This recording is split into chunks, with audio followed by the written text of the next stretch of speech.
Mtu mmoja amefariki dunia na wengine 33 kujeruhiwa katika ajali ya basi dogo aina ya Toyota Coaster lililogongana na katapila iliyotokea jana mchana eneo la Msinde wilayani Momba mkoani Songwe.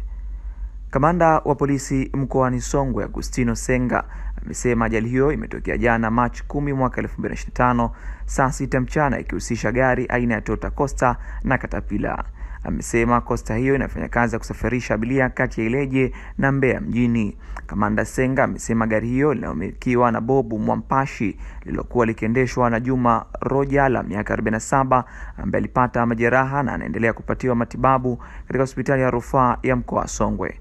Kamanda Senga pia amesema kuwa mwanamke mmoja aliyefahamika kwa jina la Sara Mzopola miaka 37 alifariki dunia akiendelea kupatiwa matibabu katika hospitali ya mji wa Tunduma iliyopo Mpemba.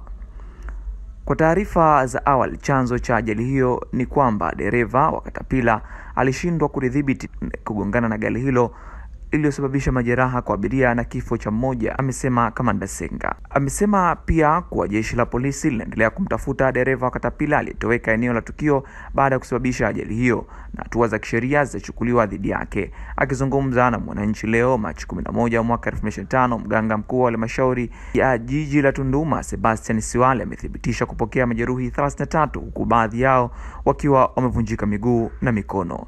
Siwale amesema kuwa kati ya majeruhi 33, 10 walikuwa na hali mbaya wakiwa wamevunjika miguu na mikono wakielekezwa kupatiwa matibabu katika hospitali ya rufaa ya mkoa wa Songwe iliyopo Viwawa. Amesema mwanamke mmoja amefariki dunia wakati akipatiwa matibabu na mwili wake umehifadhiwa hospitalini hapo. Majeruhi 14 kati yao 33 wamepatiwa matibabu na kuruhusiwa kwani hali zao zilikuwa nzuri. Wengine 8 pia tumewaruhusu leo kutokana na wanavyoendelea, amesema Siwale.